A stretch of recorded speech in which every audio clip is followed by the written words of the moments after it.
This time I'll introduce my Director of County Services, Shannon Lopez. She's been with the agency for a number of years, not as many as me, but like I said, she's got a wealth of county knowledge, and she's here to share some of that with you today. Thank you. Well, good morning. Lori and I always appreciate coming out and seeing the officials in person. Lori wasn't able to be here like Mike had said. She was just so distraught about it. I'm not going to mention where she's at, but we talk to the officials over the phone and we get emails, but it's always nice coming out and seeing faces and talking to you one-on-one. As Mike had said, I've been on for a number of years. I spent most of those years out in the field auditing, so in many counties. So I don't know if any of you guys have been around for a while, but you may recognize me.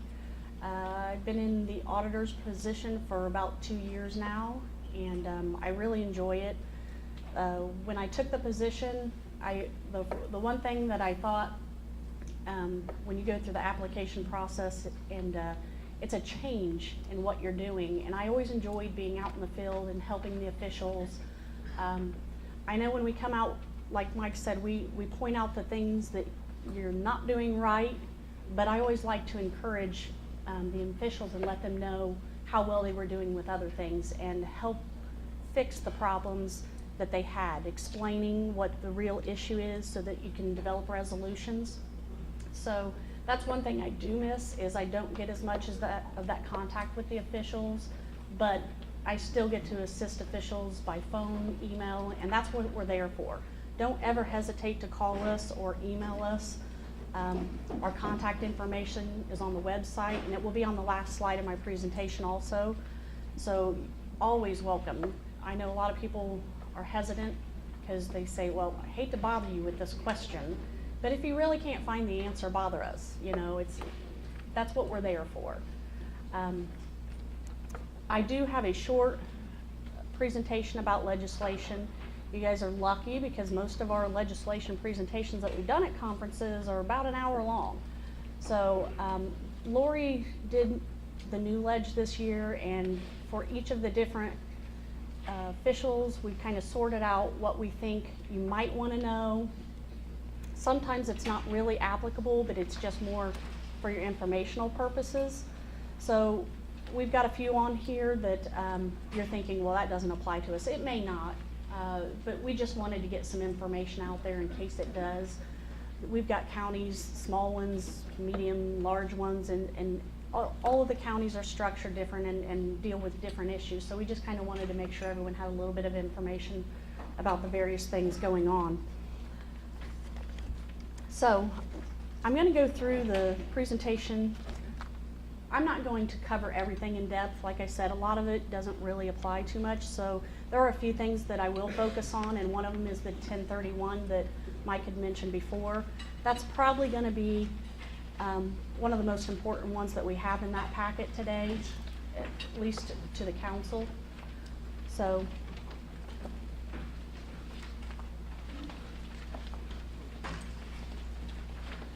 this is one that we just put in here. We don't have too many counties that get the SRF loans. There may be some of the smaller ones out there that might, and that's really what this is affecting. It talks about making the Indiana Finance Authority to assume all powers, duties, and agreements related to the infrastructure revolving loans. Those are the SRF loans. So we just put it in there in case there are any counties out there receiving that, just to let you know there's a little bit of a change, give you the code references so that you can look and see if there's anything you need to know about. Donation funds, Senate Bill 346 amends 36-1-14-1. It was effective upon passage. It adds a new subsection for the donation of proceeds from the sale of a facility, such as a hospital, to a not-for-profit community foundation if the donations occur after December 31, 2015. We still have, within the last couple of years, related to this, some county hospitals that have been sold. What this allows is that if the donation of proceeds of money to a foundation, the distribution from the endowment to the unit, or the return of a donation to the general fund won't affect your tax levy. So that's really the only thing you need to know about that. Like I said, there's not too many counties left out there that have hospitals, so it may or may not apply to yours. Tax administration of mobile homes, the law added where the mobile homes can now be sold just like pretty much the same process as regular tax sale. County recorders, we went over the new fees and everything in depth at the recorders conference, but we just wanted to let you know there are some changes in their recording fees. The structure of it changed pretty substantially. Used to, there was multiple fees that they had to add to each one. Now they've kind of combined those into one flat fee. So we're hoping it makes it a lot easier to figure out which fees apply and which ones don't. Also, it added some stipulations for recording electronic documents. And again, this all applies to the recorder's office. The one thing about the identity security fund, there's a fee that's charged for this and it goes into a separate fund. They added that you can transfer money from the identity security fund to the county recorder's perpetuation fund. That was not something that could have been done before, but they have included that now. The primary reason probably for that is that identity fund kind of builds up money, and it probably doesn't get utilized as much as it used to when they first established it, and everyone had to start getting those equipment and software and all of that in place. And once it's running, it doesn't need to be maintained as frequently as when they first started. So now they're seeing buildups in those funds. So this will allow them to, rather than let the money just sit there and build up and be unused, they can transfer some of that to the record perpetuation fund, but they do need to make sure they follow the procedures in the statute. Set off of refunds. This allows the local unit, if you follow the established procedures, to receive money from the individual's state income tax refund when the individual owes money to the local unit. We're looking into it, but one of the biggest complaints we have now, most of what's owed to the counties, there's a recourse and a way that you can get that money back. Innkeeper's tax is one that we get a lot of complaints about. They're not sure how to collect that when they don't pay it. So we're looking in to see if this is, we don't know why this wouldn't apply. As far as the procedures for going about that, you would have to contact the state and figure out what it is you need to do to get that offset of a person's tax refund, what the timing is of getting the information in and all of that. But we're thinking that this may be one recourse for the innkeeper's tax, which lately we've had a lot of questions about. Notaries, it just adds some provisions for notaries and some continuing education for it. The only thing I'd say about notaries is if you have a notary in your office and they're acting in official capacity, they cannot charge a fee for that notary. So they can't be charging fees for notarizing if they're acting on the county's behalf. Transportation infrastructure, there's some information in here. I think probably the only thing that's probably been the big talk is the 50% that they added to the MVH, just indicating that at least 50% of the money from the MVH fund needs to be used for construction, reconstruction, and maintenance of the county's highways. That wasn't there before.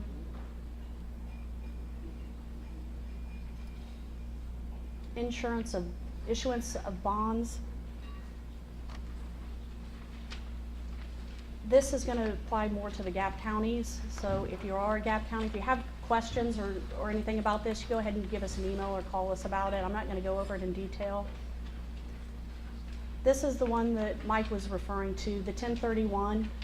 And there's several slides on this. If you have any questions, raise your hand. But like Mike said, the one thing we want to stress is this is really focused on getting findings fixed. We'll go back in an audit and will repeat the same finding year after year after year, and nothing gets resolved. So that was the intention of this, is not, it's to help you get it resolved. We're gonna be working with the officials, we're gonna be working with the local units to find resolutions, figure out what the problem is, and make recommendations for how to fix these issues. If there are repeat findings, those go to the audit committee, and then they determine from that point what they need to do in order to get these corrected.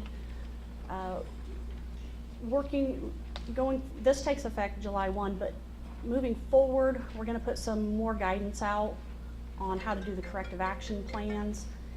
This is something, councils do have comments that are related to things that the council were supposed to do. That's one of the reasons we wanted to make sure that you guys understand this.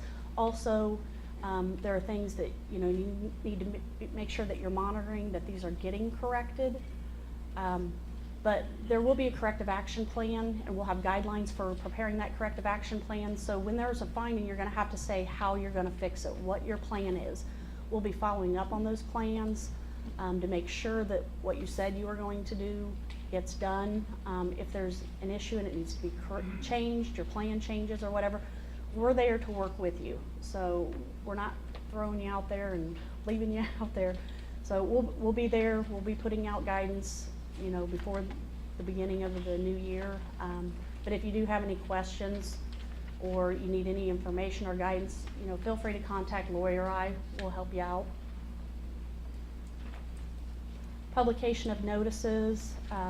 You can read through this. There's really nothing too important. It just means that if there's some errors with, you did all the right procedures and the publication didn't get in correctly, as long as you've done the other things in here, it would still be considered a sufficient publication. Disposal of real property. This is one that you probably do want to be aware of. It allows you to pass an ordinance that will increase the threshold for selling real property, because the sale of real property at $50,000 or greater requires the approval of the physical body. And then the second part of there talks about the sale of property to an abutting landowner of the property. There's a $15,000 threshold. If you pass an ordinance, you can increase those thresholds, which kind of, you know, I don't know how often that happens. I don't know how involved the council wants to be with that. That's up to the county. They can leave it just like that, and we follow the guidelines the way they are. Government data, there's really nothing too important there to go over. If you want to read through that, if you have any questions, let me know. And then the last slide provides our contact information and our website. If you go to the website, you'll see our website is divided into the different county offices. So if you're wanting to know something about the auditor's office or the recorder's office, there's a link where each of them have their own web page, and they have pertinent statutes, their manuals. We have all of our county bulletins on there. So, and it's pretty easy to search. There's a search function up at the top if you're looking for something. But again, if you just can't find what you're looking for, contact us. We're there to help. I think that's all I have. If there's no questions, then I'll pass it over. All right, thank you.